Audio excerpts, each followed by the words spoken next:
Hello అండి. Welcome to మావి చిగురు స్టోరీస్. ఈరోజు కథ కట్నం కాటేసింది. ఈ కథ మీకు నచ్చితే లైక్ చేయటం మర్చిపోకండి. మీకు ఎలా అనిపించిందో కామెంట్ చేసి చెప్పండి. ఈ ఛానల్ని కొత్తగా చూసేవారు మరిన్ని మంచి కథల కోసం సబ్స్క్రైబ్ చేసి బెల్ ఐకాన్ ఆన్ చేయండి. అప్పుడు ఏ కొత్త వీడియో పెట్టినా మీ దాకా వస్తుంది. ఇక కథ మొదలు పెడదాం. కోటిపల్లి రేవులో పడవ మీద గోదావరి దాటుతూ ఉంటే థ్రిల్లింగ్గా ఉంది శేఖర్కు. సాయంకాలపు శీతల పవనాలు మనసుకు ఆహ్లాదాన్ని కలిగిస్తున్నాయి. కాకినాడ నుండి ఎండలో చేసిన బస్ ప్రయాణంతో విసిగెద్దిన శేఖర్కు అప్పుడే ఖైదు నుంచి విడుదల చేయబడిన వ్యక్తికి స్వేచ్ఛావాయువులను పీల్చుకున్నంత హాయిగా సంతోషంగా ఉంది. గోదావరి గాలి సోకటంతో రేవు దాటాక మరో 2 బస్లలో ప్రయాణం చేయవలసి ఉంది. అతను గన్నవరం చేరుకునేసరికి బాగా పొద్దుపోతుందనుకున్నాడు. గోదావరి మీద పడవ ప్రయాణం సరదాగా ఉన్న బస్ ప్రయాణాలను తలుచుకునేసరికి అవస్థపడి అంత దూరం వెళ్ళకపోతేనేం అనిపించింది. కానీ marriages are made in heaven అన్న లోకోక్తికి గుర్తుకొచ్చింది. తనకు ఆ పిల్ల నచ్చినట్లయితే ఇకపైన తాను తరచూ కోటిపల్లి రేవు దాటవలసి ఉంటుంది అనిపించటంతో సన్నగా నవ్వుకున్నాడు. శేఖర్ స్వగ్రామం కొవ్వూరు, కానీ ఉద్యోగరీత్యా కాకినాడలో ఉంటున్నాడు. గన్నవరంలో మంచి సంబంధం చూసి వచ్చామని 2 ఎకరాల పొలము 5,000 క్యాష్ కట్నంగా ఇస్తున్నారని శేఖర్ వెళ్ళి పిల్లను చూసి వచ్చినట్లయితే నచ్చితే ముహూర్తం పెట్టించుకోవచ్చని తండ్రి ఉత్తరం రాయటంతో బయలుదేరాడు శేఖర్. అయితే శేఖర్కు కొన్ని ఆదర్శాలు ఉన్నాయి. వాటిలో కట్నం తీసుకోకుండా పెళ్లి చేసుకోవాలనుకున్నది ఒకటి. అంతేకాక వీలైతే గుణవంతురాలైన పేద పిల్లను చేసుకోవాలనుకునేవాడు. గన్నవరం వెళ్ళి పిల్లను చూసి మాట్లాడాలనుకున్నాడు. తనకు కావలసింది అమ్మాయి నచ్చటం, ఆపై కట్న కానుకలు ఇచ్చినట్లయితే ఆ సంబంధం చేసుకోనని ఆమె తండ్రితో ఖచ్చితంగా చెప్పాలని నిశ్చయించుకున్నాడు. కట్నం వద్దంటే తన తండ్రి రియాక్షన్ ఎలా ఉంటుందో తనకు తెలుసు. కానీ తండ్రిని ఏ విధంగా ఒప్పించాలో కూడా తెలుసు తనకు. గన్నవరం చేరుకునేసరికి రాత్రి 8 దాటింది.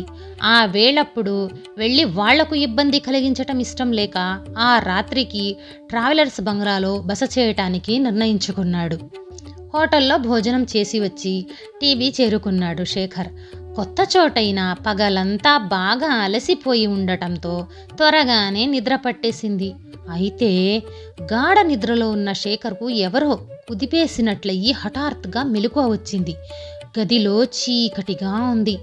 చేతినున్న రేడియంటల్ వాచ్ 12:20 చూపుతుంది. ఎందుకు మెలకువ వచ్చిందో ఊహించలేకపోయాడు శేఖర్. అంతలో గదిలో ఏదో అలికిడి వినిపించింది.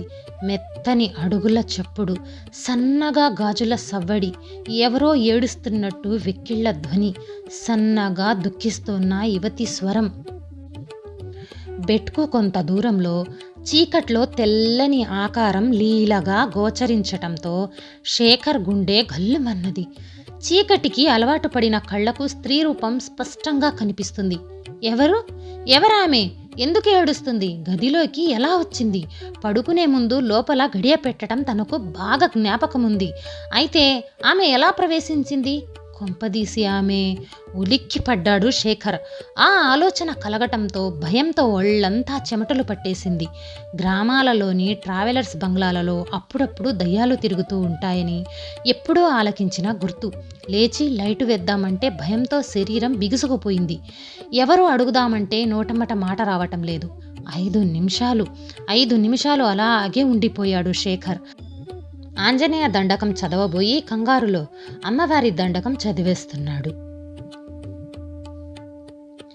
ఆమె ఇంకా ఏడుస్తూనే ఉంది. కొద్దిగా ధైర్యం పుంజుకున్నాడు. నెమ్మదిగా బెడ్ మీద లేచి కూర్చున్నాడు. లైట్ స్విచ్ దగ్గరకు వెళ్ళటానికి ధైర్యం చాలటం లేదు. ఎలాగో గొంతు పెగుల్చుకున్నాడు. ఎవరు నువ్వు అన్నాడు. తన మాట తనకే వినిపించనంతగా నూతిలో నుండి వచ్చినట్లనిపించింది. సమాధానం లేదు. ఎందుకేడుస్తున్నావు? హఠాత్తుగా ఏడుపు ఆగిపోయింది. ఆ ఆకారం అతని వైపు చూస్తున్నట్లుంది. నీకు తెలీదు అంది తీక్షణంగా. అది స్త్రీ స్వరం. నిర్ధారణ చేసుకున్నాడు శేఖర్. స్వరాన్ని బట్టి టీనేజ్ గర్లే అయ్యుండాలని అంచనా వేసుకున్నాడు. ఆమె జవాబు ఇవ్వటంతో కొద్దిగా ధైర్యం పెరిగింది. ఆఫ్టర్ ఆల్ దయ్యాలు మనుష్యులతో మాట్లాడినట్లు ఎక్కడా ఆలకించిన జ్ఞాపకం కూడా లేదు. ఆమె మనిషేనన్న మాట నువ్వెవరో నేనెరగను. ఎందుకేడుస్తున్నావో నాకెలా తెలుస్తుంది అన్నాడు. తెలిస్తే మాత్రం ఏం చేయగలవు? ఆశ్చర్యపోయాడతను. అవసరమైతే చేతనైన సహాయం చేయగలను. నిజం అందామె. మిస్టర్, నన్ను పెళ్లి చేసుకుంటావా? పెళ్ళా? అవును. మా నాన్న కట్నం ఇచ్చుకోలేడు. ఉన్నది కాస్త నా పెళ్లికే పూడ్చిపెడితే అమ్మా నాన్న ఏం తింటారు, ఎక్కడ ఉంటారు? వెక్కి వెక్కి ఏడ్చిందామె. ప్లీజ్, కట్నం తీసుకోకుండా నన్ను పెళ్లి చేసుకోవు? భయం స్థానంలో ఆశ్చర్యం చోటు చేసుకుంది శేఖర్లో. ఆమె ఎవరు? లోపలికి ఎలా వచ్చింది? ఎందుకేడుస్తుంది? కట్నం ఇచ్చుకోలేని కారణంగా ఆమె అవివాహితగా ఉండిపోయిందా? అయితే అర్ధరాత్రప్పుడు ట్రావెలర్స్ బంగ్లాలో ఆమెకు ఏం పని? ముక్కు మొహం ఎరుగని తనను ఒక అపరిచితుణ్ణి పెళ్లాడమని ప్రాధేయపట్టంలో ఆమె అభిప్రాయం ఏమిటి? అన్నీ ప్రశ్నలే. ప్లీజ్, కట్నం తీసుకోకుండా నన్ను పెళ్లి చేసుకోవు ప్రాధేయపడుతుందామె. సన్నగా ఏడుస్తుంది. మధ్య మధ్యలో వెక్కిళ్ళు పడుతుంది. శేఖర్కు మతి పోయినట్లుంది. వయస్సొచ్చిన ఒక ఆడపిల్ల తనను పెళ్లి చేసుకోమంటూ ఒక అపరిచితుణ్ణి ప్రాధేయపడే స్థితికి దిగజారిపోయిందా మన దేశ పరిస్థితి? మన సామాజికపు విలువలు అంత హీన స్థితికి జారిపోయాయా? దీనికి హేతువేమిటి? కట్న పిచాచ. ఎట్టి పరిస్థితులలో ఒక భారత యువతి అట్టి స్థితికి దిగజారుతుంది? ఈ సాంఘిక దురాచారాన్ని రూపుమాపేదెలా? సమూలంగా నిర్మూలించేదెలా? ఆమె ఎవరో తానెరగడు. పూర్వాపరాలు తెలుసుకోకుండా మాట ఇవ్వటం శేఖర్కు ఇష్టం లేదు. మొదట ఆమెను ఓదార్చాలనుకున్నాడు. ఆమె వివరాలు తెలుసుకుని తాను చేయగలిగిన ఉపకారం చేయాలనుకున్నాడు. అవసరమైతే ఆమెను వివాహమాడదామని కూడా తాను సిద్ధమే. బెడ్ మీద నుండి దిగి స్విచ్ వైపు నడిచాడు. బెడ్ మీద నుండి దిగి నీ పేరేమిటి అంటూ లైట్ వేశాడు. శ్వేత వస్త్రాలలో అందంగా మెరిసిపోతున్న 18 ఏళ్ల పడుచు. లైట్ వెలగటంతో త్రుల్లిపడిందామె. మరుక్షణంలో అదృశ్యమైంది. బాబోయ్, దయ్యం అని అరుస్తూ భయంతో స్పృహ తప్పి పడిపోయాడు శేఖర్. శేఖర్కు మెలకువ వచ్చేసరికి గదిలో నేలపైన పడి ఉన్నాడు. కిటికీలో నుండి సూర్యకిరణాలు పడి చుర్రుమనిపిస్తున్నాయి. ఒక్క క్షణం ఏమీ బోధపడలేదు శేఖర్కు. బెడ్ మీద పడుకున్న వాణ్ణి నేల మీదకు ఎలా వచ్చానా అనుకొని ఆశ్చర్యపోయాడు. గది తలుపులకు వేసిన గడియ వేసినట్లే ఉంది. ఆలోచించేసరికి గత రాత్రి జరిగిన ఒక్కొక్క విషయమే గుర్తుకు రాసాగింది. ఆ సంఘటన గుర్తుకు రావటంతో భయంతో ఒళ్ళు జలధరించింది. అది కలేమో అనుకుంటే తాను స్విచ్ దగ్గర నేలపై ఎందుకు పడి ఉన్నాడు? పైగా ఆ రాత్రి తాను వేసిన లైట్ ఇంకా వెలుగుతూనే ఉంది. అది వాస్తవమేనని నిర్ధారణ చేసుకోవటంతో మై గాడ్, దయ్యంతో మాట్లాడాను అనుకుంటూ గుండెలపైన చేతులు వేసుకున్నాడు. తాను పెళ్లి చూపులకు వచ్చాడు. ఆ విషయం ఎరిగిన దానిలాగా ఆ దయ్యం పెళ్లి కట్నం అంటూ ఆ ప్రసక్తే ఎందుకు తెచ్చింది? ఆ సంఘటనకు అర్థమేమిటి? మోహిని పిశాచాలంటారు ఇవేనా? ఇలా ఆలోచిస్తూనే కాలకృత్యాలు తీర్చుకున్నాడు శేఖర్. బంగ్లా వాచ్మెన్ చేత కాఫీ టిఫిన్లు తెప్పించుకున్నాడు. వాచ్మెన్ వయస్సు మళ్ళినవాడు. రాత్రి జరిగిన సంఘటనను మదిలో నెమరు వేసుకుంటూ అతనితో నెమ్మదిగా కదిపాడు శేఖర్. ట్రావెల్స్ బంగ్లాలో దయ్యాలు ఉంటాయని ఆలకించాను, నిజమేనా తాత? అవి అన్ని చోట్ల ఉండవు బాబు అన్నాడు తాత నోట్లో చుట్ట తీసి కిటికీలో నుండి తుపుక్కున ఊసి. పోనీ ఈ బంగ్లాలో ఉన్నాయా? నేనెరికెలో అట్లాంటిదేమీ లేదు బాబు. చెప్పాలా వద్దా అని కొన్ని సెకండ్లు తటపటాయించాడు శేఖర్. చివరకు చెప్పటానికే నిశ్చయించుకుని, తాత, రాత్రి నా గదిలోకి దయ్యం వచ్చింది అన్నాడు. శేఖర్ వంక తెల్లబోయినట్లుగా వింతగా చూసి అంతలోనే పెద్దగా నవ్వేశాడు తాత. నువ్వు రాత్రి పడుకునేటప్పుడు దయ్యాల గురించి ఆలోచిస్తూ పడుకుని ఉంటావు, అందుకే పీడకలేదో వచ్చింది అన్నాడు. లేదు తాత, లేదు, నిజంగానే జరిగింది. దయ్యంతో నేను మాట్లాడాను కూడా. 25 ఏళ్లుగా నేను ఈ బంగ్లాలో అంటిపెట్టుకునుంటున్నాను బాబు. ఇంతవరకు ఏ దయ్యం కానీ మోహిని పిశాచి గాని ఎవ్వరికీ కనిపించినట్లు ఆలకించలేదు అన్నాడు తాత ఫైనల్గా. ముసలాడు తన పలుకులు విశ్వసించటం లేదని గ్రహించటంతో ఆ సంభాషణను అంతటితో ఆపేశాడు శేఖర్. అడ్రస్ వెతుక్కుంటూ పెళ్లి చూపుల ఇంటికి వెళ్ళాడు శేఖర్. ఇల్లు పాతదైనా చూపులకు బాగానే ఉంది. గేటు తెరుచుకొని లోపలికి వెళ్ళాడు. వరండాలో ఎవ్వరూ లేరు. ఇల్లంతా నిశ్శబ్దంగా ఉంది. హాల్లో ఎవరో పెద్ద మనిషి కూర్చొని ఉన్నాడు.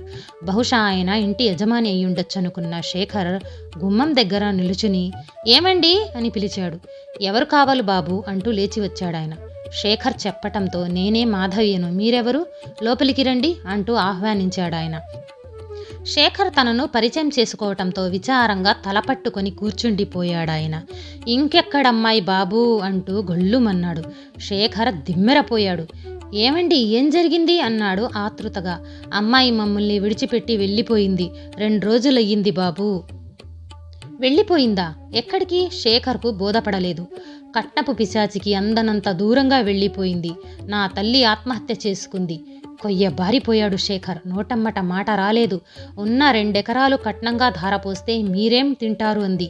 అమ్మాయి మిగిలి ఉన్న ఇల్లు కాస్త తాకట్టు పెట్టి పెళ్లి చేస్తే మీరెక్కడ ఉంటారని ఏడ్చింది. మాధవయ్య దుఃఖంతో చెప్పుకుపోతుంటే విగ్రహంలా వింటూ ఉండిపోయాడు శేఖర్.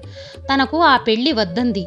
కట్నం మాట తలపెట్టకుండా తన వ్యక్తిత్వాన్ని గుర్తించి తనకు తానుగా గౌరవించి కోరి చేసుకునే యువకుడు తారసపడేంత వరకు తాను పెళ్లి చేసుకోనంది సావిత్రి. నా జీవితపు సాయ సంధ్యల్లో మిగిలి ఉన్న ఈ ఒక్క బాధ్యత నెరవేర్చుకోగలిగానన్న సంతృప్తి నాకు దక్కనివ్వమని, ఈ పెళ్లికి అభ్యంతరం చెప్పవద్దని మందలించాను. భగవాన్, ఈ దేశంలో ఆడదిగా జన్మించటమే అపరాధమా అంటూ వెక్కి వెక్కి ఏడ్చింది నా తల్లి. పసివాడిలాగా ఏడ్చాడు మాధవయ్య. శేఖర్కు దుఃఖమాగలేదు. అతి కష్టం మీద కన్నీటితో పోరాడాడు. బాబు, తన పెళ్ళైతే నేను వాళ్ళమ్మ దిక్కులేని పక్షులమవుతామన్న బెంగతో 2 రోజుల క్రితం ఆత్మహత్య చేసుకుంది. మా సమస్యను పరిష్కారం చేస్తున్నాననుకుంటూ మా ముసలి గుండెల్లో కార్చిచ్చు రేపి వెళ్ళిపోయిందయ్యా. సావిత్రి మమ్మల్ని అన్యాయం చేసి వెళ్ళిపోయింది అంటూ గోడనున్న పెద్ద ఫోటో వంక చూపించాడు మాధవయ్య. అగరవత్తుల ఘాటున సువాసనల మధ్య పూల దండతో అలంకరింపబడి ఉంది సావిత్రి ఫోటో. తొందరపడ్డావు సావిత్రి, 2 రోజులు ఆగి ఉంటే అంటూ ఫోటో వంక చూసిన శేఖర్ ఉలిక్కి పడ్డాడు. ఆమె గత రాత్రి తన గదిలో కనిపించిన యువతి కాదు, దయ్యం. ఈ కథ నచ్చితే లైక్, షేర్ చేసి తప్పకుండా సబ్స్క్రైబ్ చేయండి.